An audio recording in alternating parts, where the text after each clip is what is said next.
quantum computing is fundamentally a different way of computing. The most significant threat is, of course, the breaking of widely used encryption systems like RSA that we use today. Start your transitioning towards quantum security today, because there is also another threat to this evolution, and that is that there are already certain actors that are storing or harvesting data, encrypted data today, to break at a later date because of this quantum and AI capability. That is called the harvest now, decrypt later attack.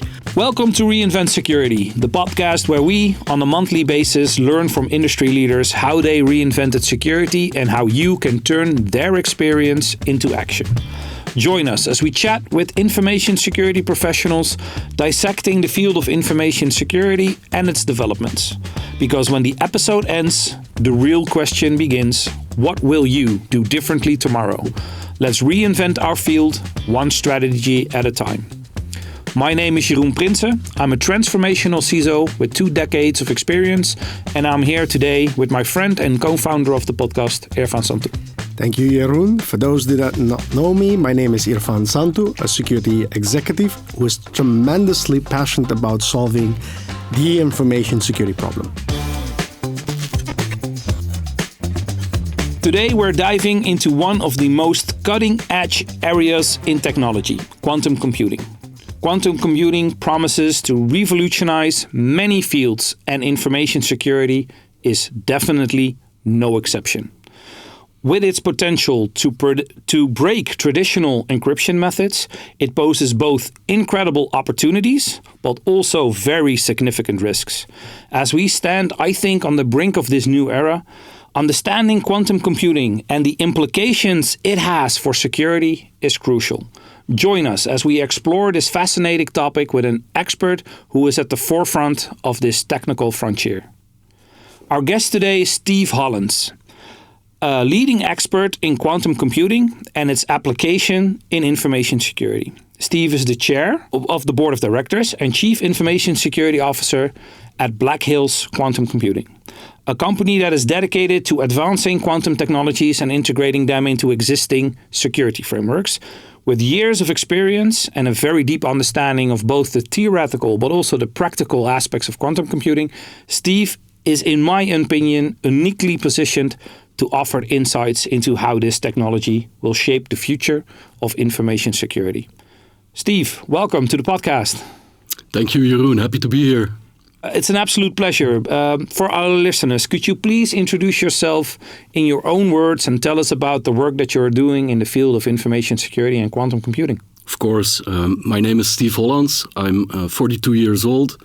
I'm an entrepreneur at Blackhills Quantum Computing. And I'm also an ICT auditor with a CISA credential. And I specialize in quantum computing in general and quantum security more specifically. Cool. So how are you contributing to reinventing the existing security practices? And could you maybe specify that a little bit to quantum computing? Well, first and for all, what we try to do is to raise awareness about quantum computing, and not alone quantum computing, also quantum computing plus AI, and the impacts that can have on our daily lives. And of course, the impact of quantum and AI on today's cybersecurity. Second, we as Blackhills Quantum, we offer solutions that can already protect yourself from these new emerging threats. Third, we also offer consultancy for implementing these quantum security measures correctly in your existing environments.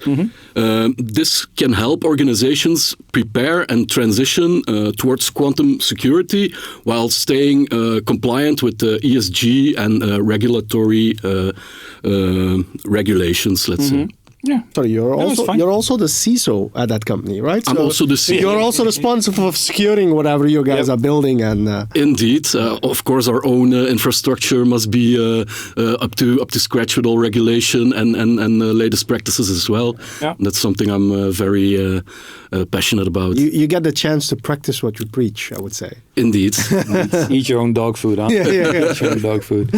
No, we were discussing when we went to the studio, Steve. To me, quantum computing and quantum is is like black magic. It's voodoo. It's I really don't understand. Yeah, it's abracadabra. It's really hard to understand for me. So, could you please provide us like a brief overview on how it differs from like more traditional, classical, silicon-based computing? Well, I'm going to do my best because that's a question that I get a lot. Yeah, I can imagine. Well, quantum computing is fundamentally a different way of computing than classical computing. While classical computers use bits, zeros and ones, as the smallest pieces of data, quantum computers, they use quantum bits. They are called also qubits. And they can exist in multiple states simultaneously. And they use superposition and entanglement. Those are two properties of these qubits that can be used to make calculations that are difficult to do for classical computers, and they can do these calculations more efficiently and with less power consumption than traditional computers. So in that way, it's also a very environmental, social, and governmental solution to implement.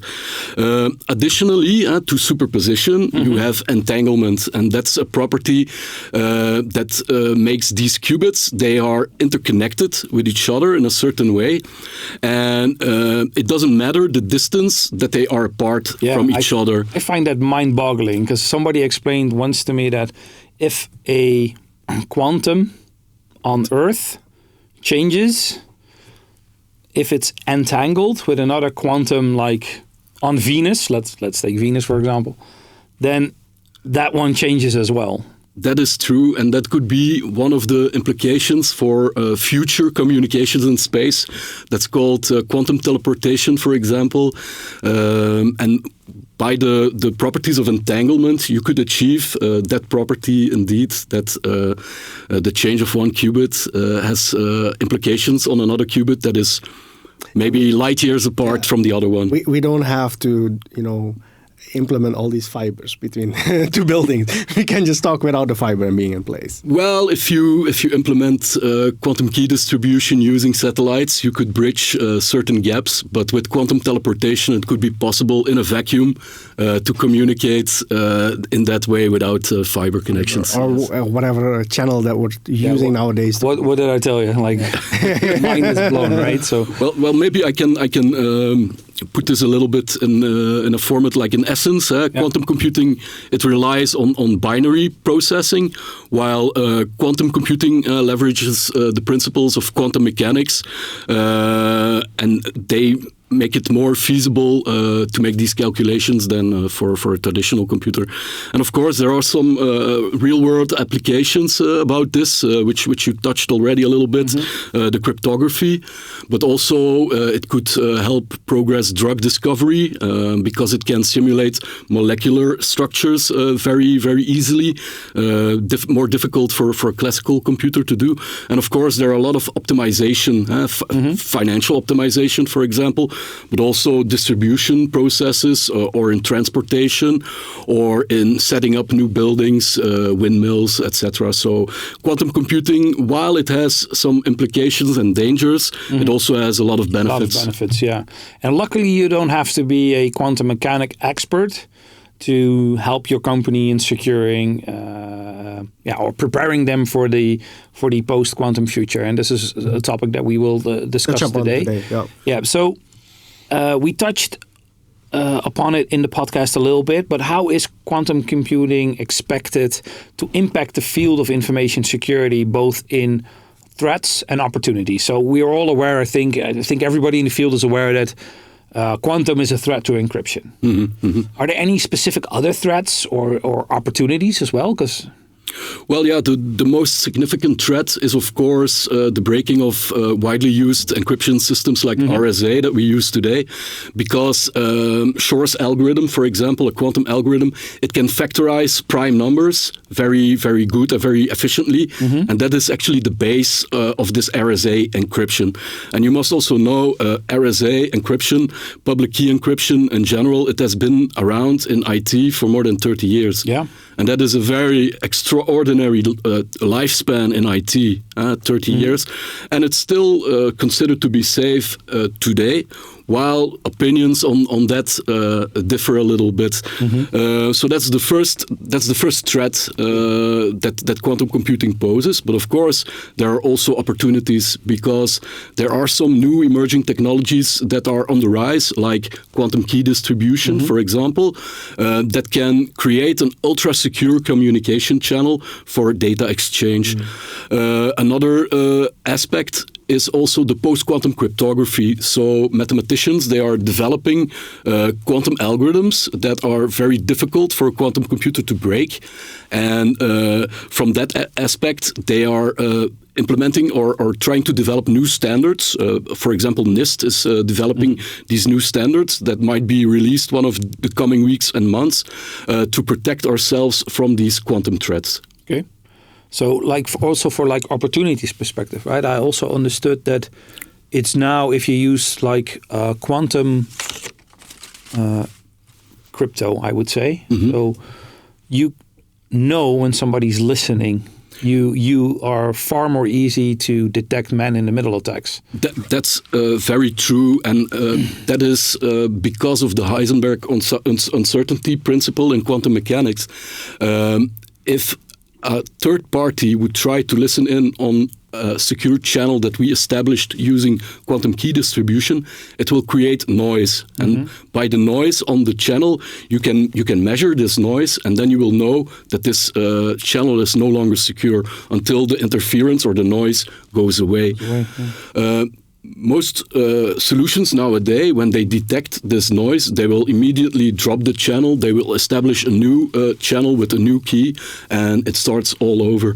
This also has implications on the monitoring and resources capability of certain companies, because they will need lesser resources to do the monitoring when they have implemented quantum key distribution, for example.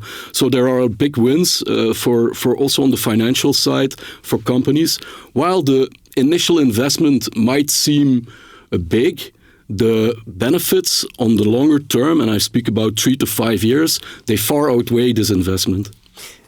If I can, Jeroen, I really like to double click on that one. So you're saying in a time frame of 3 to 5 years, we're getting the benefits of quantum computing, not the threat, but really like the opportunities as Jeroen is describing it. Now, how certain are we with that time frame? Because I see a lot of coming back and forward on the timelines. Because 10 years ago, we also said quantum computings are here, and it's going to make a big splash. And we are here 10 years later, and I'm still predicting the future. So I'm trying to understand, how real is it now? Well, the opinions on this vary, and you have different experts with different opinions, but there is one certain aspect that I can put my finger on, and that is the interaction of quantum capability plus AI capability. While 5 years ago, these expert cryptographers came with predictions like Michele Mosca, for example, about the timeline when RSA would be broken, they were only taking into account the capability of a quantum computer alone. And nowadays, you have this new AI revolution that can also interconnect with this quantum capability. And this, in my eyes, has drastically shortened the timeline for implementation. While Michele Mosca predicted that in 2027 there would be a 50% chance of RSA to be broken by that time by a quantum computer, you can now say that this timeline has shortened drastically. Yeah, pure because of AI. Pure because of the AI and quantum capability combination. You could use, for example, AI to combine certain quantum algorithms and then do the calculations on a quantum computer, and it will synthesize a much robust answer to a certain problem that was only possible with only quantum computing capability. Wow. So it's basically now quantum computing acceleration is happening based on a steroid called AI as well. Indeed. And that's something that a lot of people forget or are not aware of. And that's also why the urgency is so big to start your transitioning towards quantum security today, because there is also another threat to this evolution, and that is that there are already certain actors that are storing or harvesting data, encrypted data today, to break at a later date because of this quantum and AI capability. That is called the harvest now, decrypt later attack. Yeah. And while this timeline of people who are able to use this quantum plus AI capability is becoming shorter, and this capability will become more mainstream over the next 3 to 5 years, also the actors that have access to this capability will grow. So that's why it's very important that companies are aware of this evolution and that they start transitioning or making a plan towards quantum security implementations as soon as possible. So what is quantum safe cryptography, and how are researchers working on developing methods, encryption methods that can withstand quantum attacks or quantum combined with AI attacks, right? Quantum safe actually means post-quantum cryptography. And organizations like NIST, they use mathematical-based encryption techniques that are very hard for quantum computers to solve. Mm-hmm. So they are making, in fact, these encryption algorithms quantum resistant. Mm-hmm. And I assume that they are also traditionally resistant, right? So, of course, yeah, okay. Of course, they're resistant towards classical attacks, as I call them, and the new emerging quantum and AI attacks. I just want to give a little side remark on the standards of NIST and the algorithms that they develop. While they've been developed robustly and with experts, and they took their time, a lot of years, to make sure that these algorithms are very quantum resistant, let's say, you should always take into account that crypto agility is something that is very important to have in your toolbox. Yeah, it's maybe one of the principles that you as an IT architect or security architect should have, right? So like assume breach and zero trust, also like crypto agility. Yeah, is one that's up there. Yeah, Did I understand that correctly? Yeah, it means that you're actually able to change cryptographic algorithms inside your environment very quickly. Yeah. Because sometimes these standards, they might lag a little bit in new recent developments. You must understand, this is a pretty new field, BQC. There is still an evolution going on. So there might be some vulnerabilities like 0 days that we don't know about today that could emerge in these standards by NIST. And it takes a lot of time for them to update these standards. And then it will also take a lot of time for you to, as an organization, to adapt. Yeah. So that's why we advocate to also use a crypto agile solution that makes it possible for your organization to switch between or to adapt your algorithms quickly. This has also to do with the fact that these NIST algorithms, they will be the most widespread and also the most vulnerable to attack. Yeah.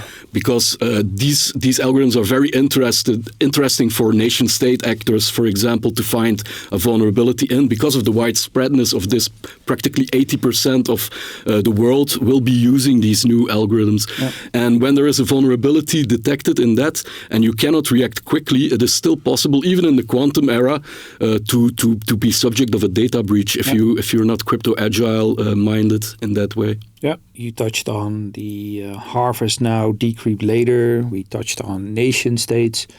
To me, when I think about security and quantum computing, I think this is expensive.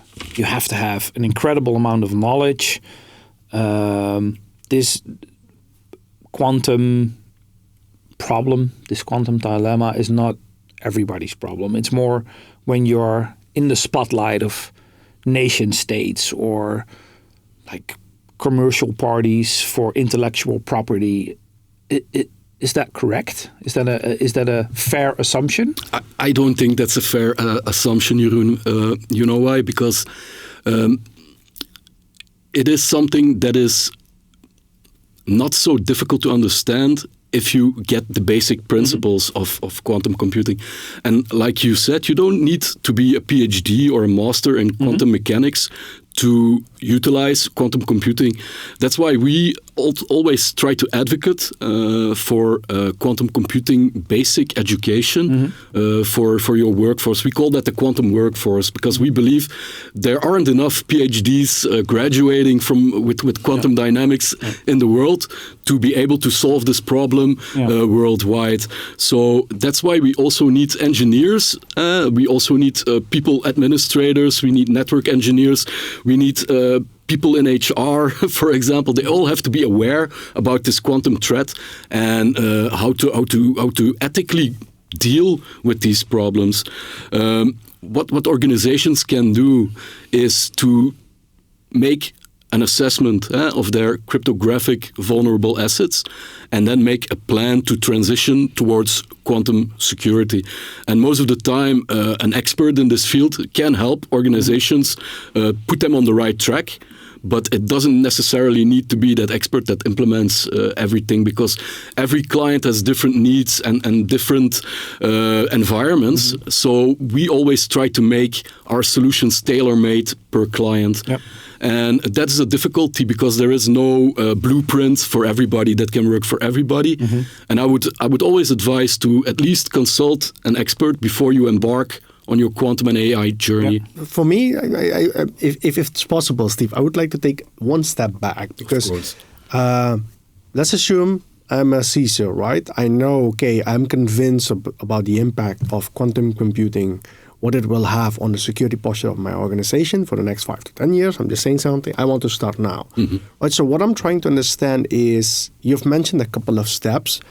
Which steps can I take as a CISO, as an organization? Which steps should a consultant help? Which steps are the governments helping or standard-setting bodies helping? And which steps should we expect vendors to bring into the game as well, right? Because it all seems to be a big problem and it all seems to be the organizations need to solve it, but they are not alone into solving this problem. So please also help me as an external to also look at this, okay, but what is it that I have to do alone and what is it that I can get help from the outside world? Sorry, Jeroen, I think this is one of the questions I really am struggling with. Yeah, that's a very good question, and also not a very simple one to answer because there are a lot of aspects on this. But what I would advise is to adopt a quantum readiness framework in your organization. This entails a couple of steps. First, education and training. You educate your staff and your employees on quantum fundamentals and its implications on cybersecurity. Then you assess your environment. There are certain tools that you can use to make an inventory of your cryptographical vulnerable assets and then try to think about a path towards transition. So you identify the most critical assets and you try to mitigate the risks there the first. And then you can, in a later stage, think about phasing out all the other problems that you still might have in your environment. That is by some people called the hybrid strategy, so combining quantum computing algorithms with classical algorithms. I'm not a real fan of that approach. When I call something hybrid, I mean a defense in depth. So I mean the combination of quantum key distribution, post-quantum cryptography, and AI in one solution. So if one of the security layers falls, you still can rely on the two others and mitigate the layer that fell. Of course, this total solution is a little bit more complicated to implement and of course a little bit more expensive to implement. But again, the gains that you win are more extensive than only betting your cards on just one card. And that comes back to my remark on the NIST candidates as well. And also, it is not about staying compliant, it's about staying prepared. And your capability to adopt a new strategy on a very short term will become very important in the quantum era. So how would you approach your hybrid strategy? So how would you do this? And again, really with the is it you're doing it alone as an organization? Are you going to use help from standard setters? Are you going to use help from? Do you need to use help from vendors? I'd like to understand the whole landscape. Are we expecting the organization to do everything end to end? Like, that's also an answer, right? Well, I'm now speaking a little bit before my own market, but we at Blackhills, we can assist a company from A to Z with all these steps. But of course, you can do certain things yourself. Like I said, you can do the inventory and the risk assessment yourself with your CISO and your information security officers. The implementation of systems, I would always press to consult an expert, because the biggest concern in the quantum era is wrong implementation of quantum security. Yeah. It can give organizations a false sense of security, and it can have disastrous consequences. People think they are safe while they are not. But there are also today to be ready in 5 to 10 3 years. to 5 years, I would say. Yeah. And that was the general challenge anyway with cryptography. It's like the algorithms are secure enough, but the implementation went wrong quite often. We saw that. Yeah, we saw that also with classical encryption. Wrong implementation. People thought everything was encrypted, but there was a side channel attack possible, and they could still decrypt your information. And it takes a long time to change applications, for example, or to change databases. It's not like you can. A lot of organizations aren't crypto agile today. No, it takes them 3 to 5 years. And if they have like a program that is doing this, not like, oh, I'm doing it on the side. No, if there's a dedicated program, it takes them 3 to 5 years to change the algorithm. I mean, let's take an example on Heartbleed or any other of these vulnerabilities, these algorithms that are SSL instead of TLS to point something. Still, it's a challenge with organizations because they are not able to identify the vulnerable certificates and assets. And I'm not even posing the question of them resolving it. Right? So this is all non-quantum assets and technology. It's just which we are talking about a big bang now, where you have to go to a very new technology, which is quite, I would say, foreign for the organizations on how to adopt that. And that's why I'm not a big forefighter for this first hybrid strategy, combining the two. I would suggest do the complete transfer, do it completely quantum, and do not something in between, because that will also introduce new security gaps. So it's better to do the transition completely from the beginning. But of course, if you have such a complex environment, like you say, it takes 3 to 5 years to change all the applications, of course, then the best way is to gradually phase this out, this classical encryption. But of course, there are solutions on the market that can already do this for you quite quickly, because that was something I wanted to touch as well, because there are some quick solutions that you as an organization can do today, which are not complicated, which are not very expensive, and that can already help you with compliance for example, remote workers. For example, if you have an IPsec VPN that supports the RFC 8784 protocol, you can already introduce post-quantum pre-shared keys for establishing the channel. And for remote workers, and this is not very expensive, I'm telling you, it's not, and it's very easy to implement. 5 minutes and you can implement this. And it will lay a quantum tunnel, let's say, on the channel between your company network and the people using it from home, which already eliminates a lot of problems for GDPR and DORA legislation compliance, for example. Yeah.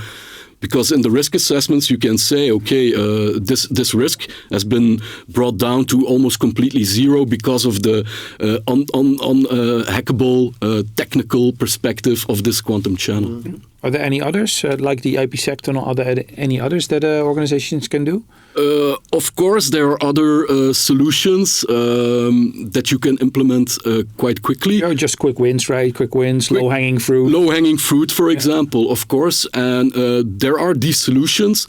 Also, for example, these NIST algorithms, they were designed actually for new hardware, let's say, because the old OT and IoT devices, they were not produced for with security in mind. So it's very difficult on the old hardware to implement these new algorithms. But luckily, there are solutions that are approved quantum algorithms that are more lightweight than the NIST algorithms that can already run on a Raspberry Pi, for example, only using small memory and processing power. And these are also approved by FIPS and IEEE, for example. And these are used by companies that, for example, don't want to implement American standards because there are places in the world that they don't like American standards, for example, or also they want to use the crypto agility of these solutions, and they want to protect their devices today without investing in new hardware, because if you want to use IoT devices with the new algorithms, like I say, they will have to produce new hardware first, because otherwise they cannot run them. So Steve, I would like to take it back a little bit in the conversation that we had, right? Because to me, you said something interesting. You talked about not following the hybrid strategy, but more of a complete overhaul. A complete overall strategy. And you mentioned defense in depth. And you said there are 3 key aspects to that defense in depth. And you have to help me here because I'm doing it from memory. But you said something about quantum key distribution. Yeah, quantum key distribution. Post-quantum cryptography. Yes. And then AI for optimization, for example. Could you take us through these 3 steps? Could you describe them for me? How would I create a post-quantum or a quantum ready strategy? A quantum secure, we call that quantum secure. If you only think about quantum safe, then it's most of the time a software-based application that runs post-quantum cryptography algorithms. When you use quantum secure, you also add quantum key distribution to the critical assets. For example, if you have 2 data centers that for domain control reasons have to communicate with each other, if you secure that communication line with quantum key distribution on top, you add defense in depth to that layer. That could be very interesting for people who own their own private data center, for example. It is defense in depth from mathematical perspective because of the PQC algorithms that are very difficult to break for a quantum computer. This is defense in depth from scientific perspective because of the quantum mechanics principles that are being used in the exchange of the keys, for example. And AI can optimize and monitor certain processes, behaviors inside the network to detect some breaches or misconfigurations. And that is a solution that also we have developed. Okay, so when I hear AI, right, so the majority of our listeners, including myself, by the way, still thinks, ChatGPT, large language models. How does this help? It's not that AI, right? It's different. It's a different kind of AI. It's actually an advanced sort of AI that can, for example, assist in authentication processes. So, for example, facial recognition, or protecting against deepfake, or making sure the comparison with biometric data from one database to another gets optimized. Those are certain applications, but we also use zero trust in this process. So quantum authentication is actually a combination of zero trust plus quantum and AI defense mechanisms to authenticate a person. And of course, you can authenticate in different ways, 3 different ways. Most of the time, we need 2 or 3. With multi-factor authentication, we use the same principle. Yeah. But we can use this principle also in the quantum spectrum or realm on a private cloud or a private database, for example. There are also possibilities to protect your access to the public cloud by introducing, for example, an hub proxy in between, where you then can push the entropy towards, and then that entropy can be distributed inside your own network. But we, as the solution provider, we only have access to this proxy, and what you further do, how you distribute the entropy that comes from a quantum source that is unbreakable, that is, well, mathematical randomness is almost theoretically unachievable, but there is a certain threshold of randomness. You can get a certain certificate for that, and all our solutions are from vendors that have that certificate on that level. I cannot remember the name of the certificate, I'm sorry. That's fine, but that's also what you mean. Sorry, that's also what you mean with entropy, right? So entropy is mathematical randomness. It's randomness, yeah. And you introduce that by QRNG, quantum random number generators. These can be pseudo or they can be real. Pseudo are the software ones, and the real ones are the ones that I told you about that are turning in the backbone of the solution. And it gives the organization the benefit that they can control how the entropy gets distributed in their own network. We have no access to those keys or those data. We just open the line of entropy towards your environment and how you organize it in your... we can also help you with that, but that's totally up to you if you want to remain private to do that. So we're diving deep now. Yeah, we're diving too deep. Let's bring it up a level, because it would be very interesting maybe to do a deep dive at some point with regards to quantum and how it works. A special episode. Like a special episode. Yeah. So what should organizations do to prepare for the impact of quantum computing? We already touched upon readiness, right? Have a readiness assessment, have introduced post-quantum algorithms, etc. Is there anything else that we forgot to mention for our listeners that they should do today? Well, they should also interact with the regulatory decision makers. Of course, you must try and create this ecosystem of quantum specialists that help you, assist you in your journey. The industry should address these challenges by collaborating with the policymakers. And where is that happening, Steve? Most of the time it happens on EU level, but for example in Belgium we have a quantum ecosystem called the Quantum Circle, and I know in the Netherlands you also have these quantum ecosystems. I think Quantum Delta, Quantum Internet Alliance, these are very good examples of this. And of course you are very blessed having the University of Delft being at the forefront of certain applications and emerging technologies in the quantum field. They are really world class, so you are very lucky to have that kind of expertise in your country. So what are some of the regulatory or ethical considerations that come with the rise of quantum computing? Well, it's like with all new technology, the ethical use of new emerging technology. It can be used for good and it can be used for bad. And educating your people and your staff on the ethical use of quantum and AI could also help them not to make mistakes with it, and the regulators could also help with providing some guidelines or procedures on how to implement certain quantum computing or AI technologies, like responsible use of ChatGPT in the work environment is one example. I would say thank you for your, at least to me, truly valuable insights into quantum computing and security, and more specifically in the post-quantum area. What resources would you recommend for our listeners to read or listen to or watch to support their journey into the developments of security and quantum computing? Well, we will post them in the show notes. That's fine. Okay, that's very, very nice. I would always say follow the big ones. So the Forbes, Nature, there's always something exciting from the quantum computing field that gets published there. Of course, you can also follow our LinkedIn pages and website. But in the Netherlands spectrum, I would suggest checking out the pages of IQT, for example, Inside Quantum Technology, which has a conference in The Hague every year.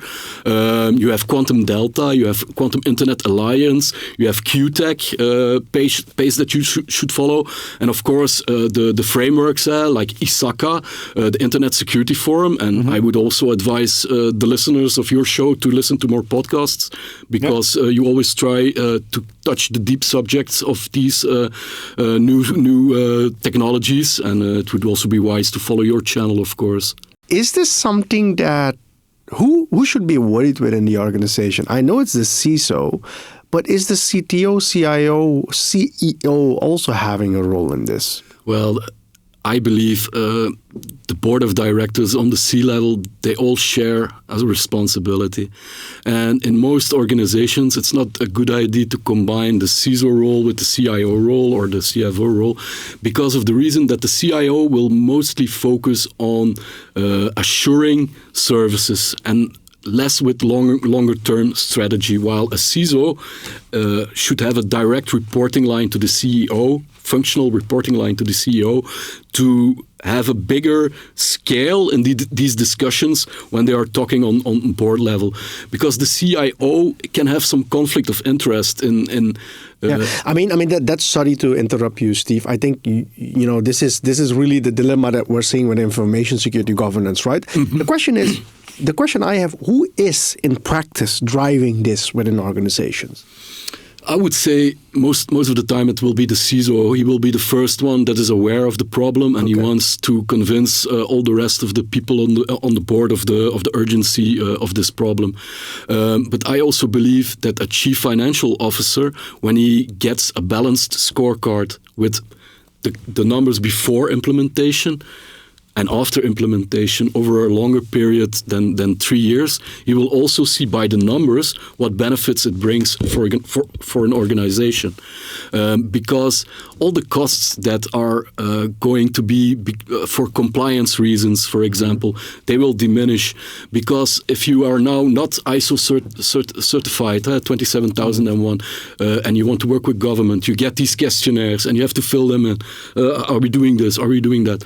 Well, if you implement quantum security, for example, you can checkbox almost 80% of these boxes immediately, even without having an ISO certification.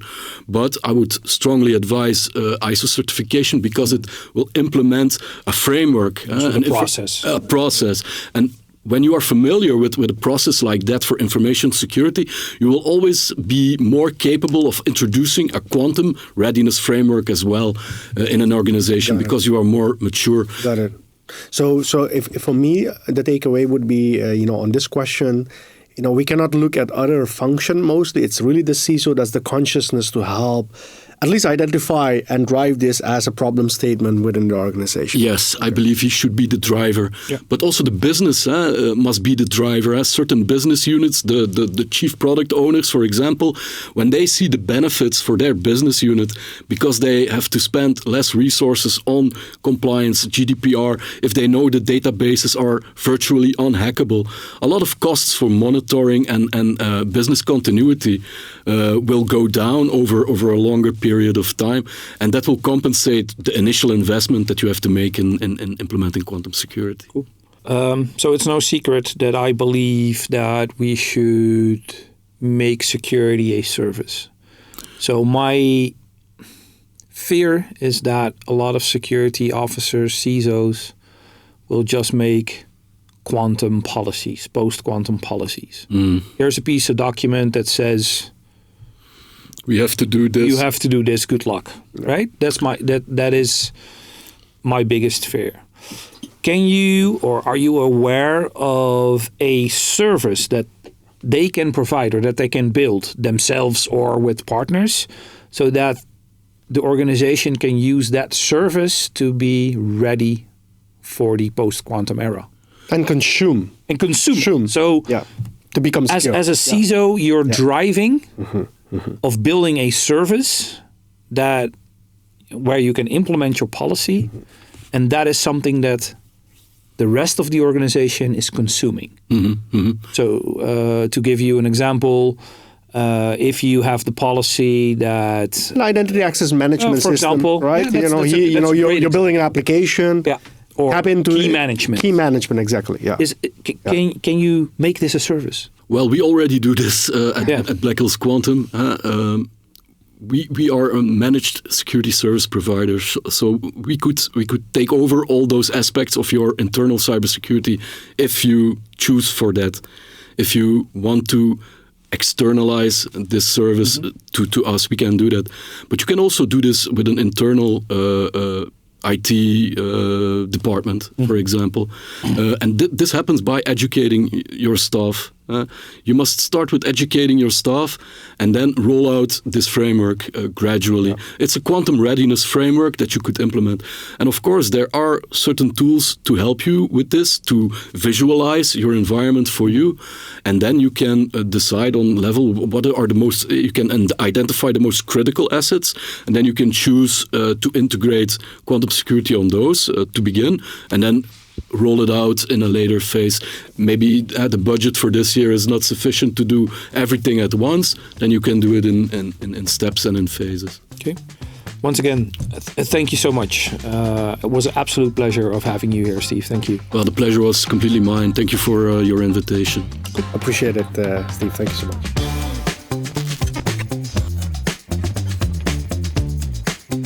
Okay, wow, Irfaan. So that conversation with Steve was, mind-blowing. I feel like I've been in a quantum realm for a time period of the recording. Yes. Yeah, it's always to me. It's always a challenge. No, not really a challenge, but it's a lot of concepts, right? It's a lot of. Quantum is hard to understand. It's hard. And you should really not be a quantum It's expert. abstract. It's really abstract. It's abstract. Yeah, right? it's abstract. Yeah. So for the key takeaways of this episode, for me, the key takeaway is the threat is real. There are already threat actors out there who follow the harvest now, decrypt later strategy. So you have to take measures, take action today. You can't take action once, or maybe if it's already out there, quantum computing is actually decrypting our traditional encryption methods. You should start today with a program to do a quantum ready assessment or build a quantum ready program around it and actually start changing your applications. That for me is by far the most important takeaway. Start today. Yeah. So I would say, Jeroen, you're activated, right? Because that's I think what a lot of folks in the quantum computing, especially with a link with cybersecurity, are advocated now. Please start now. Yeah. For me, to be very honest, Steve is a very energized person telling the story. Yeah. I mean, we spoke a lot. My realization, it's quite a complex subject, and what I would advise our listeners is not to get intimidated by that complexity. Nope. If you don't feel you have the skills, the time, the knowledge to deep dive into it, don't do it. You don't have to do it. Just try to look at the trends. What are the standard setting bodies saying? Yep. What are your peers doing in this field? What are the leading companies doing in this field? So that would be one way to look at it, right? What are others doing? Leaders, and therefore it must be that direction that we should go. So therefore go into it. Now, I do have a couple of questions that are unanswered, Jeroen. I'll tell you honestly, and that's not from a technical standpoint, really from an organizational standpoint. It's even if you want to start now as a CISO, because we have discussed this, that it seems to be the CISO that will bring it in when in the organization, most of the organizations, of course, to say, let's do something with quantum computing and the security around that. Even if the CISO introduce this problem statement within the organization, you have to start doing it now, and then probably in 5 years you will have reached that quantum agility, that's term that's being used for that one, which is great. So by starting soon, you'll have built up the experience, the knowledge, and all those things to be quantum agile. But I don't know, and that's a question I have. You can answer it, or it can be answered to another podcast. If it's this a bigger problem, right? Why is this now not getting regulated? To say, guys, this is coming. We need to start. You get a deadline, 1st of Jan 2020, 2030, for example. Yep. You have to get implemented. Like, where are our regulators? And I'm not only talking about the financials, just the regulators to say, guys, we need to put a timeline on this one with a hard dead stop for you to be quantum agile. Yeah, it's a good question. I don't have the answer. It's a good question. Yeah, if it's that big of a threat. If that's bigger, because that's what we're saying, right? We're saying it's that big of a threat. Why are we spending time on NIS2 and DORA? which is important to do. But that is regulated. You have to be compliant at some point in time, right? There's a deadline. Yeah. So I this would be anyone that's listening to our podcast, this episode. We would love to all you also, if you have any insights, thought process on this one, but also comment on our post. And maybe there will be somebody from the regulatory body over there as well. Like, what are they doing in terms of quantum computing and helping the regulation of it as well? Yep. So thank you all for joining us into our deep dive into quantum computing and information security with our guest Steve Hollands. We appreciate you taking the time to tune in and explore ways to reinvent security with us. We hope that today's episode has given you a valuable insight and sparked ideas on how to prepare for the post-quantum future. Remember, when this episode ends, the real question begins. What will you do differently tomorrow? Let's continue to reinvent our field one strategy at a time. In case you missed any details, I highly recommend that you check out our show notes for a deeper dive. You will find links to all the resources mentioned by Steve, maybe some additional ones, and also links to our social media channels. I hope that helps. We are always looking for your input. So if you want to reach out to us, by letting us know who your dream guest is, or if you have any information on why this isn't regulated and why there isn't a deadline, we like to hear from you, and shoot us a message on LinkedIn and maybe send us an email. Your suggestion will definitely fuel our curiosity. So don't forget to subscribe to the Reinvent Security on your favorite podcast player and YouTube to stay updated with our episodes. Your ongoing support means a lot to us, right? So we will be back next month with another exciting episode. And until then, bye-bye and take care.